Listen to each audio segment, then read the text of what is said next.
मित्रांनो, जर तुम्ही MPSC एक्झाम देण्याचा विचार करत असाल तर तुमच्या मनात एक मोठा प्रश्न नक्कीच आला असेल की MPSC राज्यसेवा द्यावी की MPSC कंबाईंड.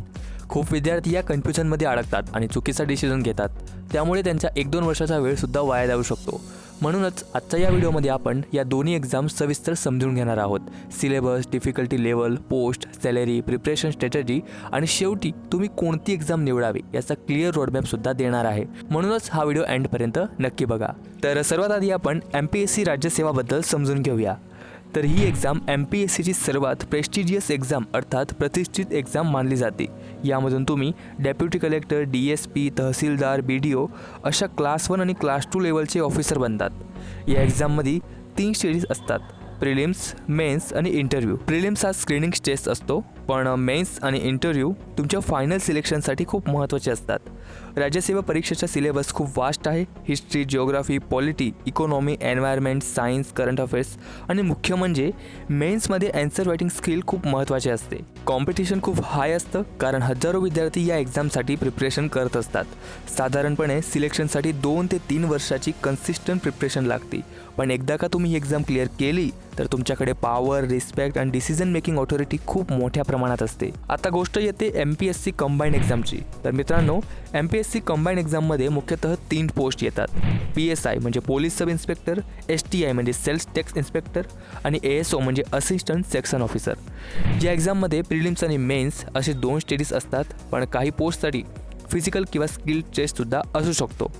कंबाईंडचा सिलेबस राज्यसेवापेक्षा थोडा सिमिलर आणि फोकस्ड असतो. यामध्ये मॅथ्स, रिझनिंग आणि मराठी इंग्लिश या सब्जेक्टचा जास्त वेटेज असतो. ही एक्झाम कॉम्पॅरेटिव्हली इझियर मानली जाते आणि सिलेक्शन प्रोसेससुद्धा याचं फास्ट असतो. साधारणपणे 1 ते 1.5 वर्षात तुम्ही कंबाईंड क्लिअर करू शकता जर योग्य स्ट्रॅटेजी वापरली तर. जर तुम्हाला लवकर सरकारी नोकरी हवी असेल आणि फील्ड वर्क किंवा ऑफिस वर्कमध्ये इंटरेस्ट असेल तर कंबाईंड हा खूप प्रॅक्टिकल ऑप्शन आहे. आता दोन्ही एक्झाममधला ॲक्च्युअल फरक समजून घेऊया. तर राज्यसेवा परीक्षा ही लाँग टर्म इन्व्हेस्टमेंट आहे. जास्त वेळ, जास्त मेहनत आणि रिस्कसुद्धा जास्त. कंबाईंड ही शॉर्ट टर्म आणि कॉम्पॅरेटिव्हली सेफ ऑप्शन आहे. राज्यसेवेमध्ये सिलेबस खूप मोठा आणि कन्सेप्च्युअल असतो, तर कंबाईंडमध्ये सिलेबस कॉम्पॅक्ट आणि स्कोरिंग टाईप असतो. राज्यसेवेमध्ये आन्सर रायटिंग स्किल आणि ॲनालिटिकल थिंकिंग महत्त्वाचे असते, तर कंबाईंडमध्ये स्पीड आणि ॲक्युरेसी ही महत्त्वाची असते.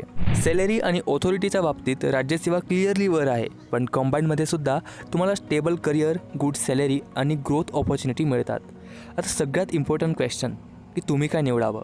जर मित्रांनो तुम्ही कम्प्लिटली बिगनर असाल तर माझं स्ट्रॉंग सजेशन आहे कंबाईंडपासून सुरुवात करा, कारण यामुळे तुम्हाला एक्झाम पॅटर्न समजेल, कॉन्फिडन्स वाढेल आणि एक बॅकअपसुद्धा तयार होईल. जर तुम्ही ऑलरेडी 1-2 वर्षापासून तयारी करत असाल आणि तुम्हाला मोठ्या लेवलवरच जायचं असेल तर राज्यसेवाला कंटिन्यू फोकस करा. बेस्ट स्ट्रॅटेजी म्हणजे तुम्ही दोन्ही एक्झाम एकत्र प्रिपेअर करा, कारण दोन्हीचा सिलेबस 60 ते 70% सेम आहे. यामुळे तुमचं प्रिपरेशन स्ट्रॉंग होईल आणि सिलेक्शन चान्सेससुद्धा इन्क्रीज होतील. तर मित्रांनो, आय होप आता तुम्हाला क्लिअर झालं असेल की MPSC राज्यसेवा आणि MPSC कंबाईंडमधला अस्सल फरक काय आहे आणि तुम्ही काय निवडायला हवं. जर हा व्हिडिओ तुम्हाला हेल्पफुल वाटला असेल तर व्हिडिओला लाईक करा, तुमच्या मित्रांसोबत शेअर करा आणि जर तुमचे आणखी काही प्रश्न किंवा डाऊट असतील तर कमेंटमध्ये नक्की विचारा. मी त्यांचा उत्तर देण्याचा नक्की प्रयत्न करेन. भेटूया पुढच्या व्हिडिओमध्ये. तोपर्यंत हर हर महादेव.